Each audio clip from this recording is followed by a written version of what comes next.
وَلِلَّهِ الْعِزَّةُ وَلِرَسُولِهِ وَلِلْمُؤْمِنِينَ وَلَكِنَّ الْمُنَافِقِينَ لَا يَعْلَمُونَ وقال الله تبارك وتعالى في مقام آخر قل إن كان آباؤكم وأبناؤكم وإخوانكم وأزواجكم وعشيرتكم وأموال اقترفتموها وتجارة تخشون كسادها ومساكن ترضونها أحب إليكم من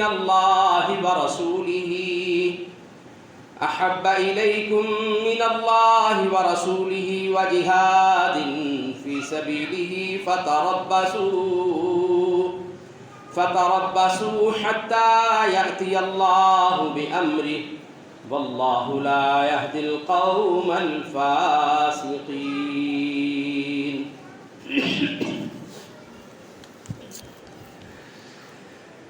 نحن الذين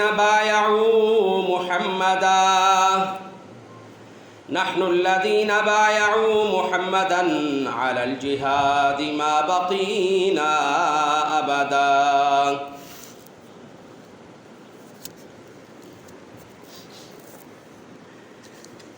ہر طرح کی تعریفات، تسبیحات، کبریائی کی باتیں، عظمت کی، عزت کی، تعریف کی، پاکیزگی کی، تمام کی تمام تعریفات کی باتیں اللہ احکم الحاکمین کے لیے ہے. اور درود و سلام سید الانبیاء، امام الانبیاء، سرور کونین، احمد مجتبیٰ، سید الاولین والآخرین، امام الاولین والآخرین، سید ولد آدم جناب محمد الرسول اللہ صلی اللہ علیہ وسلم کے ذات گرامی پر ہے. اللہ رب العزت نے جناب رسول اللہ صلی اللہ علیہ وسلم کو ہم انسانوں کی رشد و ہدایت کے لیے مبعوث فرمایا ہے. یقیناً وہ شخص بڑا ہی خوش نصیب ہے، کامیاب ہے، جس نے اپنی اس مختصر زندگی کو جناب رسول اللہ صلی اللہ علیہ وسلم کے حکم کے مطابق آپ کے دین، شریعت، سیرت اور صورت کے مطابق بنا لیا. سامعین محترم، خطبہ مسرونہ کے اندر 28ویں پارے کی سورۃ المنافقون کی آیت نمبر 8 میں سے آخری حصہ میں نے تلاوت کیا ہے، جس میں اللہ رب العزت ارشاد فرماتے ہیں وَلِلَّهِ الْعِزَّةُ وَلِرَسُولِهِ. لوگوں سن لو، عزت اللہ اور اس کے رسول کے لیے ہے. وَلِلَّهِ الْعِزَّةُ وَلِرَسُولِهِ وَلِلْمُؤْمِنِينَ. دنیا کے اندر اور آخرت کے اندر عزت اللہ اور اس کے رسول کی ہے اور ایمان والوں کی ہے. وَلَكِنَّ الْمُنَافِقِينَ لَا يَعْلَمُونَ. اور اس بات کو منافق لوگ نہیں جان سکتے، وہ نہیں سمجھ سکتے. تو اس آیت کریمہ میں یہ بات تو بالکل کلیئر ہے کہ عزت صرف اللہ کی ہے، عزت جناب رسول اللہ صلی اللہ علیہ وسلم کی ہے، اور پھر عزت اس انسان کی، اس مسلمان کی ہے، اس مومن کی ہے جس نے اللہ اور اس کے رسول کے دین کو ایکسپٹ کر لیا ہے، مان لیا ہے. پھر وہ سمجھتا ہے کہ میرا جینا مرنا اللہ کی رضا کے لیے ہے. قُلْ إِنَّ صَلَاتِي وَنُسُكِي وَمَحْيَايَ وَمَمَاتِي لِلَّهِ رَبِّ الْعَالَمِينَ. پھر وہ سمجھتا ہے کہ میرا زندہ رہنا بھی اللہ کی رضا کے لیے ہے، میرا مر جانا بھی اللہ کی رضا کے لیے ہے. یہ تمام اعمال میں اپنے رب کی، رحمان کی رضا کے لیے کرتا ہوں. زندہ رہوں گا اس کا مومن بندہ بن کے رہوں گا. اس دنیا سے جاؤں گا یا تو شہادت کی شکل میں جاؤں گا یا ایک اچھے مسلمان مومن ہونے کی شکل میں اس دنیا سے جاؤں گا. اور دوسری آیت کریمہ سورۃ التوبہ کی 10ویں پارے سے آیت نمبر 24 ہے، وہ میں نے خطبہ مسرونہ میں تلاوت کی ہے. اس آیت کریمہ میں اللہ تعالیٰ نے ایمان والوں کا جو جذبہ ہے اس کا تذکرہ کیا ہے، اور اس آیت کریمہ کا ترجمہ سنانے کے بعد میں آپ کو مقصد بتلاتا ہوں کہ آج ان دو آیات کو بیان کرنے کا مقصد کیا ہے۔ اللہ رب العزت ارشاد فرماتے ہیں سورۃ التوبہ آیت نمبر 24 میں، کہا قل ان کان آباؤکم، اے میرے محبوب سرور عالم آپ کہہ دیجئے، کن سے کہنا ہے؟ اس امت کے افراد سے، اپنی امت سے کہہ دیجئے، ان کان آباؤکم، اگر تمہارے باپ و ابناؤکم، باپ میں اوپر تک ساری لڑی آ جاتی ہے، باپ کا باپ جو دادا ہے اس سے اوپر جو پردادا ہے، یہ سارے آباؤکم میں شامل ہیں۔ کہا ان کان آباؤکم، اگر تمہارے باپ دادا، و ابناؤکم، تمہارے بیٹے اور پوتے پڑپوتے، اللہ اکبر، و اخوانکم، اور تمہارے بھائی، و ازواجکم، اور تمہاری بیویاں، و عشیرتکم، اور تمہارے رشتہ دار، و اموال اقترفتموها، اور وہ تمہاری مال جائیداد، وہ کاروبار جو بڑی محنت سے تم نے بنائے ہیں، اقترفتموها، ان کے لیے تم نے ایڑی چوٹی کا زور لگایا، دن رات محنت کی، یہ مال جن کے لیے تم نے ہر دنیا کی آسائش کو، اپنی سہولت کو پس پش ڈالا، اور اس مال کو حاصل کرنے کے لیے تگ و دو کرتے رہے، یہ حلال مال کی طرف اشارہ ہے۔ فرمایا اقترفتموها، تم اس کے خسارے سے ڈرتے ہو کہ اس مال میں، اس کاروبار میں کوئی فرق نہ آ جائے۔ فرمایا وَتِجَارَةٌ تَخْشَوْنَ كَسَادَهَا، اور ایسی تمہاری تجارت جس کے خسارے سے تم ڈرتے ہو۔ یہ کس سے کہا؟ جناب رسول اللہ صلی اللہ علیہ وسلم سے کہا۔ خطاب کس سے ہے؟ آپ کے ذریعے اس امت کو ہے۔ خطاب اور فرمان ارشاد نازل کرنے والا کون ہے؟ مخاطب کون ہے؟ اللہ کی ذات ہے، اور اپنے بندوں کو جناب جبریل علیہ السلام کے ذریعے، محمد کریم علیہ السلام کے ذریعے اس پیغام کو پہنچایا۔ کیا؟ وَعَشِيرَتُكُمْ وَأَمْوَالٌ اقْتَرَفْتُمُوهَا، وہ مال جو بڑی محنت سے تم نے کمائے ہیں، وہ تجارتیں جن پر تمہیں سال ہا سال لگے ہیں، ان کے راستوں کو ہموار کرنے کے لیے ان کے خسارے سے تم ڈرتے ہو۔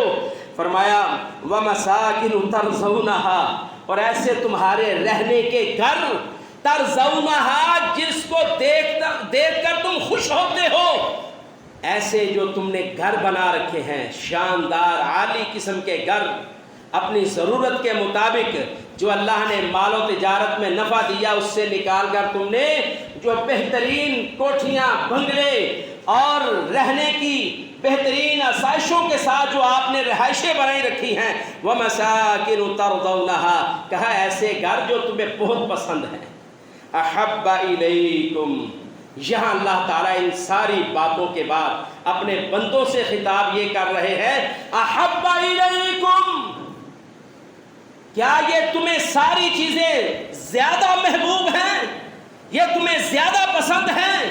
یہ تمہاری ترجیحات میں ہیں؟ اے اللہ جی، کون سی چیزیں؟ وہ چیزیں جو اللہ نے اس آیت میں بیان کی ہیں، تمہارے باپ، تمہارے بیٹے، تمہارے بھائی، تمہاری بیویاں، تمہارے رشتہ دار، اور تمہارے مال، کاروبار، اور تمہاری تجارت جس کے گھاٹے اور نفع، جس کے نقصان سے تم ڈرتے ہو، اور ایسے گھر جو تم نے بڑی کوشش اور محبت سے بنائے ہیں، اپنی خواہش کے مطابق بنائے ہیں۔ فرمایا احب الیکم، یہ ساری چیزیں اگر تمہیں سب زیادہ محبوب ہیں، اگر تمہیں زیادہ پسند ہیں، من اللہ ورسولہ وجہاد فی سبیلہ، اللہ سے زیادہ پیاری ہیں، اس کے رسول سے زیادہ پسند ہیں، اور اللہ کے راستے میں جہاد کرنے سے یہ چیزیں تمہیں زیادہ پسند ہیں۔ اللہ اکبر، فتربصوا فتربصوا فتربصوا حتى يأتي اللہ بأمرہ، پھر اللہ کہتے ہیں فتربصوا، پھر تم انتظار کرو، اگر ان ساری چیزوں کو جو اللہ نے تمہیں عطا کی ہے، باپ کس نے دیا؟ اللہ نے دیا۔ بیٹے کس نے دیے؟ اللہ نے دیے۔ بھائی کس نے دیے؟ اللہ نے دیے۔ بیویاں کس نے دی؟ اللہ نے دی۔ رشتہ دار کس نے بنائے؟ اللہ نے دیے۔ اور مال میں جو بچت آتی رہی، کاروبار بڑے کاروبار دیے، یہ اللہ نے دیے۔ جو تجارت تم نے کی، اس میں نفع اللہ نے شامل کیا ہے، اللہ نے رحمت کی ہے۔ اور یہ جو تم نے گھر بنائے ہیں، یہ اللہ کے حکم سے، اس کی دی ہوئی توفیق سے بنائے ہیں۔ اگر یہ ساری چیزیں تمہیں اللہ سے زیادہ محبوب ہیں، اس کے رسول سے زیادہ پسند ہیں، اس کے راستے میں، اللہ اور اس کے رسول کے راستے میں جہاد کرنے سے یہ چیزیں اگر تمہارے لیے رکاوٹ بنتے ہیں، فرمایا فتربصوا، پھر انتظار کرو، فتربصوا، پھر انتظار کرو، حتی یأتی اللہ بامرہ، یہاں تک کہ اللہ اپنے حکم کو نازل فرما دے، اللہ اپنے عذاب کو نازل فرما دے۔ واللہ لا یہدی القوم الفاسقین، اللہ تعالی فاسقوں کی قوم کو کبھی ہدایت نہیں دیتے، اللہ فاسقوں کی قوم کو کبھی ہدایت نہیں دیتے۔ سامعین محترم، یہ دو آیات کریمہ میں نے خطبہ مسنونہ میں پڑھی ہیں، اور ان کے پڑھنے کا مقصد کیا ہے؟ تحفظ حرمت رسول صلی اللہ علیہ وسلم اور ہماری ذمہ داریاں۔ یہ دو آیات تلاوت کرنے کا مقصد یہ ہے کہ ہم اس بات کو سمجھ سکیں کہ آج دوبارہ دنیا کے اندر مسلمانوں کے دلوں کو چھلنی کیا گیا ہے، آج دوبارہ مسلمانوں کے ایمان کو پرکھا گیا ہے، آج مسلمانوں کو دوبارہ تکلیف دی گئی ہے۔ یاد رکھیے، اللہ اور اس کے رسول سے سب سے زیادہ محبت کرنے والے مسلمان ہیں۔ مسلمان، اس کی شان یہ ہے، جناب سیدنا حضرت عمر رضی اللہ تعالیٰ عنہ نے رسول اللہ صلی اللہ علیہ وسلم سے مخاطب ہو کر کہا کہ اللہ کے رسول، آپ مجھے بڑے پسند ہیں، اللہ سے بھی مجھے بڑی محبت ہے، آپ سے بھی بڑی محبت ہے، اور مجھے اپنی اولاد اور بیوی سے بھی بڑی محبت ہے۔ کہا ہے عمر، ابھی تک تو پکا مومن نہیں ہوا۔ کہا اللہ کے رسول، میں اعلان کرتا ہوں کہ مجھے اللہ اور اس کے رسول سے بڑھ کر کوئی بھی عزیز نہیں ہے، اللہ اور اس کے رسول سے بڑھ کر کوئی بھی عزیز نہیں ہے۔ اللہ کے رسول صلی اللہ علیہ وسلم نہ بیوی عزیز ہے، نہ اولاد عزیز ہے، نہ مال اور کاروبار عزیز ہے، نہ برادری عزیز ہے، سب سے زیادہ اللہ اور اس کے رسول عزیز ہیں مجھے۔ اللہ کے رسول صلی اللہ علیہ وسلم نے فرمایا، اے عمر، اب تو پکا اور سچا مومن ہے، اب تو پکا اور سچا مومن ہے۔ اے دنیا کے ظالموں، سن لو، جب تم ہمارے آقا علیہ الصلوۃ والسلام کی شان میں گستاخیاں کرتے ہو، ہمارے دل چھلنی ہو جاتے ہیں، ہم اس کرب کو محسوس کرتے ہیں، اس تکلیف کو محسوس کرتے ہیں کہ آپ کو ہم اس کا اندازہ بھی نہیں کروا سکتے، اور آپ زندگی بھر اس تکلیف کو محسوس نہیں کر سکتے۔ یہ پوری دنیا کے مسلمانوں کے دل چھلنی ہو جاتے ہیں۔ یہ حالیہ دنوں میں اتوار کے دن اور اس سے پہلے ہندوستان کی سرزمین پر جہاں 3.5 کروڑ ہندوؤں کے رب ہیں، نعوذ باللہ من ذالک، ان کے شنکر ہیں، ان کے بت ہیں، ان کی مورتیاں ہیں، اور اتنے وہ گرے ہوئے ہیں انسانیت سے کہ انہوں نے جب اللہ کی توحید کو چھوڑا ہے، اسلام سے دور ہوئے ہیں، نبی کریم علیہ الصلوۃ والسلام کے دین سے دور ہوئے ہیں، پھر اللہ نے ان پر ایسی ذلت اور خواری کو ان پر نازل کیا ہے کہ آج وہ بندروں کو بھی اپنا بھگوان مانتے ہیں، شنکروں کو بھی۔ اور یہ دو بڑے بڑے مشہور جانور ہیں، وہ چوہوں کو بھی اپنا بھگوان مانتے ہیں، اور بعض ایسے بھی جانور ہیں جن کی شرمگاہوں کو بھی وہ اپنا بھگوان مانتے ہیں۔ ایسی اللہ تعالیٰ نے ان پر ذلت و رسوائی کو نازل کیا ہے۔ وہ گائے کو ماتا مانتے ہیں اور گائے کو بھگوان مانتے ہیں، اور گائے کے پیشاب کو وہ مقدس پانی مان کر، مشروب مان کر اس کو وہ استعمال کرتے ہیں۔ ایسی گھٹیا قوم دنیا میں کوئی نہیں ہے جتنا یہ ہندوازم ہے۔ ہندوستان کے غیر مسلم ہیں، انہوں نے جناب رسول اللہ صلی اللہ علیہ وسلم کی شان اقدس میں گستاخی کی۔ ان کی ایک رکن اسمبلی ہے، خاتون ہے، ذات کی خاتون ہے، اور میرے آقا علیہ الصلوۃ والسلام کے بارے میں بکواس کر دی۔ ارے اگر معاشرے میں تجھے عزت ملی ہے نا تو وہ بھی میرے محمد کریم علیہ الصلوۃ والسلام کے فرمان سے ملی ہے۔ اور ایک ان کا اور نیوی کمار یہ رکن اسمبلی ہے، اس نے بھی کہا ہے آزادی حق رائے، ہم اپنے حق کو، اپنی رائے کو بیان کرنے کا حق رکھتے ہیں، یہ ہمیں آزادی ہے۔ ارے ظالموں، تمہیں آزادی حق رائے کے لیے میرے پیغمبر صلی اللہ علیہ وسلم کی ذات ہی پسند آئی ہے؟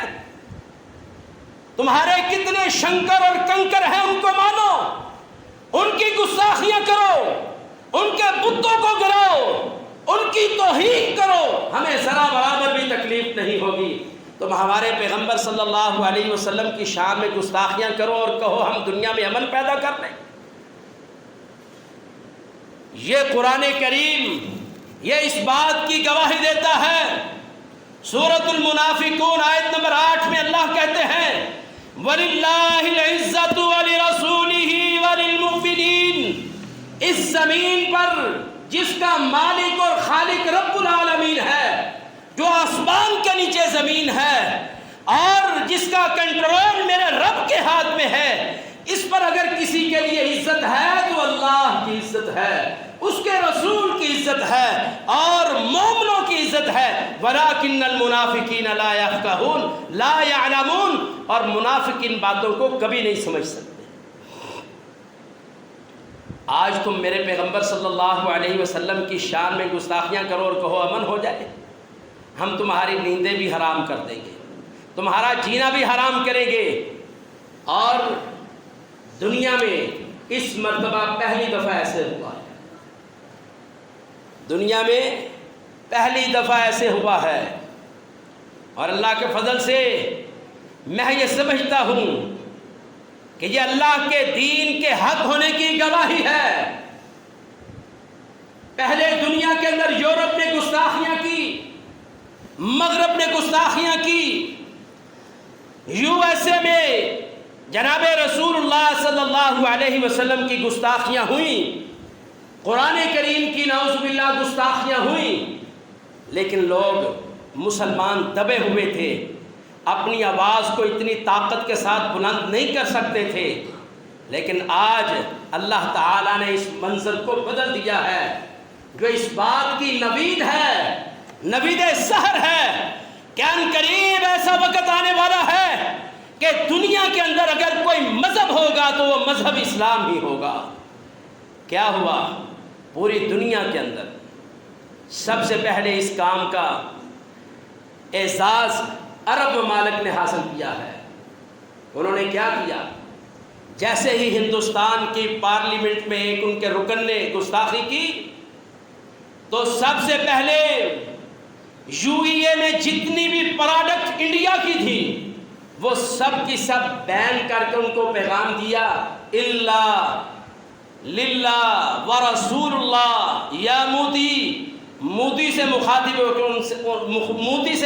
ہو کر یہ بات کہی، کہا ہے مودی تیرے ہندوستان میں ہمارے اللہ اور اس کے رسول کی گستاخی ہو، اور تم ہم عرب امارات میں، عرب میں جہاں اس دین کو اللہ نے نازل کیا ہے، وہاں اپنی پروڈکٹ اس کو فروخت کرو گے، یہ ممکن نہیں ہے۔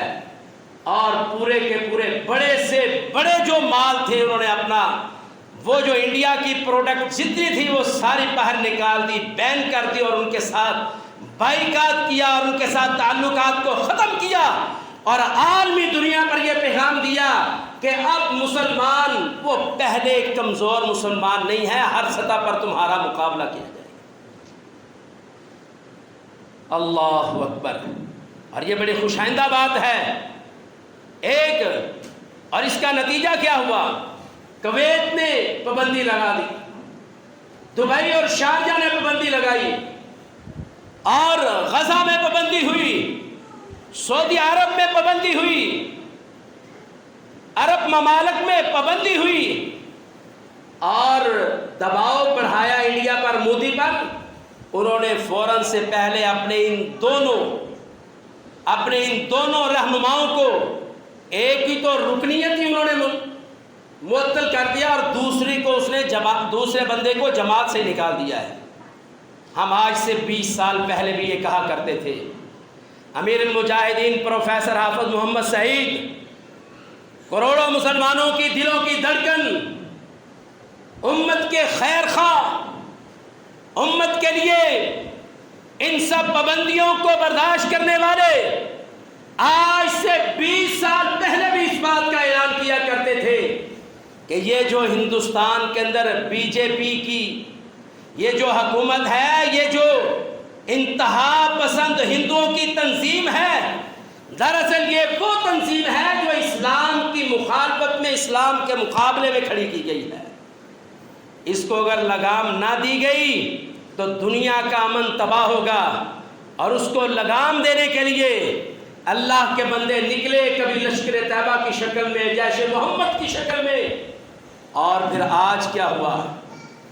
آج وہ ہوا ہے، اللہ اکبر، آج وہ ہوا ہے جس سے مسلمانوں کے دلوں کو ٹھنڈک پہنچتی ہے۔ ہم قطعی طور پر اس کے حق میں نہیں ہیں کہ کسی غیر مسلم کا بھی ناحق خون بہایا جائے، لیکن یاد رکھو اگر تم ہمارے امن کو خراب کرو گے، ہمارے دین کو برا کہو گے، ہمارے محمد کریم علیہ السلام کی گستاخیاں کرو گے، ہمارے دلوں کو چھلنی کرو گے، پھر دنیا میں تمہیں کہیں امن نہیں ملے گا۔ آج کسی تنظیم نے ہندوستان میں بہت بڑا دھماکہ کر کے سینکڑوں ہندوؤں کو سپرد خاک کر دیا ہے، اور انہوں نے ساتھ یہ بھی کہا کہ یہ پہلا بدلہ ہے جو تم نے رسول اللہ صلی اللہ علیہ وسلم کی شان میں گستاخی کی ہے۔ پورے ہندوستان کو تم نے کرب میں مبتلا کر دیا ہے، ان کے امن کو تباہ کیا ہے۔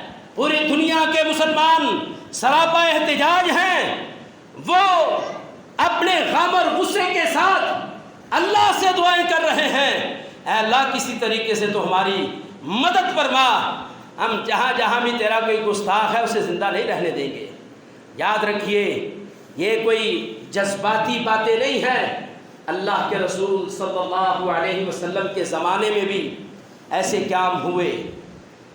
اللہ کے رسول صلی اللہ علیہ وسلم کو تکلیف پہنچانے والے، اللہ اکبر، آپ کو ایذا پہنچانے والے، آپ کی گستاخیاں کرنے والے، کعب بن اشرف، آپ نے اس کا نام سنا ہوگا، بڑا مالدار تھا، تاجر تھا، بڑا سردار تھا، لیکن میرے آقا علیہ السلام کے بارے میں گستاخیاں کیا کرتا تھا۔ محمد بن مسلمہ کہو رضی اللہ تعالی عنہ، اللہ کے رسول صلی اللہ علیہ وسلم نے اپنے صحابہ کی مجلس میں کہا میرے صحابہ، تم میں کون ہے جو اللہ اور اس کے رسول کو تکلیف پہنچانے والے کا انجام، اس کو انجام تک پہنچائے گا؟ کیا وہ منظر ہوگا؟ کتنے خوش نصیب وہ لوگ، کیا ان کے کہنے جن کو صحابہ کے نام سے یاد کیا جاتا ہے، اللہ کے رسول صلی اللہ علیہ وسلم ان سے مخاطب ہو کر کہتے ہیں کہ اللہ اور اس کے رسول کو کعب بن اشرف نے تکلیف پہنچائی ہے۔ کون ہے جو اس کا کام تمام کرنے والا ہے؟ ایک صحابی اٹھتے ہیں محمد بن مسلمہ رضی اللہ تعالیٰ عنہ، کہتے ہیں اللہ کے رسول میں آپ کے سینے کو ٹھنڈک پہنچاؤں گا، میں اس سے بدلہ لوں گا۔ اللہ کے رسول صلی اللہ علیہ وسلم سے اجازت لی۔ اللہ کے رسول کوئی ناپسندیدہ بات کرنی پڑ گئی تو مجھے اجازت ہے، وہ بڑا چاتر اور چلاک اور ہوشیار دشمن ہے، بڑا ہوشیار ہے۔ کہا تمہیں اجازت ہے، لیکن اس کو چھوڑنا نہیں ہے، اللہ اور اس کے رسول کو وہ تکلیفیں پہنچاتا ہے۔ یہ صحابی جاتے ہیں، ان کے ساتھ ان کا دوسرا ساتھی بھی ہے۔ اللہ کے رسول صلی اللہ علیہ وسلم خود دعائیں دے کر اس کو روانہ کرتے ہیں۔ یہ جاتے ہیں، کعب بن اشرف سے ملتے ہیں۔ کعب بن اشرف عرب کا بہت بڑا خوشبو کا تاجر تھا۔ لوگ کہا کرتے تھے جو کعب بن اشرف خوشبو استعمال کرتا ہے وہ اگر کسی کے پاس ہے تو فروخت کرنے کے لیے لاؤ۔ لوگ اس کی مثالیں دیا کرتے تھے۔ بہت بڑا تاجر تھا، خوشبو کا تاجر تھا، سردار بھی بڑا تھا، نام بھی بہت تھا۔ وہ صحابی گئے، اس کو پیغام دیا کہ تجھ سے ملنے کے لیے بڑی دور سے کچھ مہمان آئے ہیں۔ اللہ اکبر۔ وہ آیا، اس کی تعریف کی، کہا کیا خوشبو ہے تیری جیسی تو پورے عرب میں کسی کے پاس خوشبو ہی نہیں ہے لگانے کے لیے۔ وہ اور تکبر میں آیا، کہتا ہے کہ جو خوشبو میرے پاس ہوتی ہے وہ عرب میں کسی کے پاس بھی نہیں ہوتی۔ تو ایک دفعہ شارٹ کٹ بتاتا ہوں، ہمارا وقت ختم ہو چکا ہے۔ وہ صحابی کہتے ہیں میرا دل کر رہا ہے کہ میں تیرے سر سے جو تو نے خوشبو لگائی ہے نا، یہاں تو آ ہی رہی ہے مجھے، میرا دل کر رہا ہے میں اسے قریب سے سونگوں۔ اللہ اکبر۔ کہتا ہے سونگ لو، اس میں تو بڑی اعزاز والی بات ہے۔ ایک دفعہ سونگا اسے اور چھوڑ دیا۔ کہا کیا بات، کمال کی خوشبو، نایاب خوشبو ہے، نایاب عطر لگایا ہوا ہے۔ وہ اور تکبر میں آیا۔ تھوڑی دیر ٹھہرنے کے بعد پھر اسے کہا وہ جو محمد الرسول اللہ صلی اللہ علیہ وسلم نامی رسول ہے، ہم بڑے تنگ آ گئے ہیں، وہ آئے روز ہمیں نماز پڑھنے کا حکم دیتا ہے۔ یہ اجازت لے کر گئے تھے کہ ہمیں کچھ بات کرنے کی اجازت ہو جس کی وجہ سے ہم اسلام سے باہر نہ نکل جائے، پہلے اجازت لے کر گئے۔ کہا وہ ہمیں صدقہ کرنے کا حکم دیتا ہے، مال ہم کماتے ہیں، کہتے ہیں صدقہ کرو، زکوٰۃ دینے کا حکم دیتا ہے، تو ایسے کرو تو ہماری کوئی مدد فرما، تو ہماری مدد کر۔ تو یہ کعب بن اشرف کہنے لگا، یہودی تھا، کہنے لگا تمہاری میں مدد کرتا ہوں، لیکن شرط یہ ہے کہ کوئی اپنی عورت میرے پاس تم گروی رکھ جاؤ، میں تمہاری مدد کرتا ہوں، تمہیں امداد بھی دیتا ہوں، تمہارے تعاون بھی کروں گا۔ آج کی وہی ساری کیفیت ہے جو IMF اور دیگر یونین، وہ یہ جتنی مسلمانوں کے خلاف یورپین یونین ہے، مغرب کی یونین ہے، یہ جتنے ان کے ڈرامے ہیں وہ سارے کعب بن اشرف نے کیے۔ صحابی سے کہتا ہے اپنی خواتین کو ہمارے پاس چھوڑ جاؤ، گروی رکھ جاؤ، ہم جو چاہیں ان سے کریں گے، اس کے بدلے میں ہم تمہاری مدد بھی کریں گے اور اس رسول صلی اللہ علیہ وسلم کے خلاف بھی تمہارا تعاون کریں گے۔ کعب بن اشرف نے سمجھا کہ یہ تو چلو میرے مزاج کا ہی بندہ مل گیا مجھے۔ تو یہ صحابی کہتے ہیں میرا دل کر رہا ہے میں تیری خوشبو کو ایک دفعہ اور سونگوں۔ اس نے کہا اس میں کون سی بات ہے، بڑی خوشی کی بات ہے۔ دوبارہ صحابی رسول صلی اللہ علیہ وسلم نے اس کے سر کو پکڑا اور گردن کو اچھی طرح دبوچ لیا اور اپنے ساتھی سے کہا اس پر وار کر دو، اب اس کو زندہ نہیں چھوڑنا۔ صحابی محمد بن مسلمہ رضی اللہ تعالیٰ عنہ نے اس کی گردن کو دبوچ لیا زور سے، اور دوسرے صحابی نے اس کی کمر پر اور گردن پر وار کر کے اس کو واصل جہنم کر دیا۔ اگر تم محمد کریم علیہ السلام کے ذریعے مسلمانوں کو تکلیف دو گے، تکلیف سے دو چار کرو گے، تو یاد رکھو تمہارے گھروں میں بھی امن قائم نہیں رہے گا۔ یہ مسلمان جن کے دل چھلنی ہوں گے، یہ آرام سے امن سے بیٹھنے والے نہیں ہیں، وَلِلَّهِ الْعِزَّةُ وَلِرَسُولِهِ وَلِلْمُؤْمِنِينَ، عزت صرف اللہ کے لیے ہے، اس کے رسول کے لیے ہے، ایمان والوں کے لیے ہے، ان منافقوں اور کافروں کو اس بات کی کوئی خبر نہیں ہے۔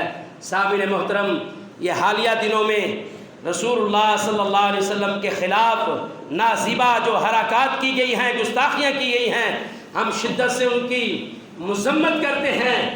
میں یہ کہتا ہوں بہترین انتقام کا طریقہ ہمارے پاس یہ ہے، کیونکہ ہم لڑنے کے لیے تو وہاں جا نہیں سکتے، پابندیاں، بڑے سارے مسائل ہیں، لیکن ہمارا دل تو اللہ اور اس کے رسول کی اطاعت میں ہے۔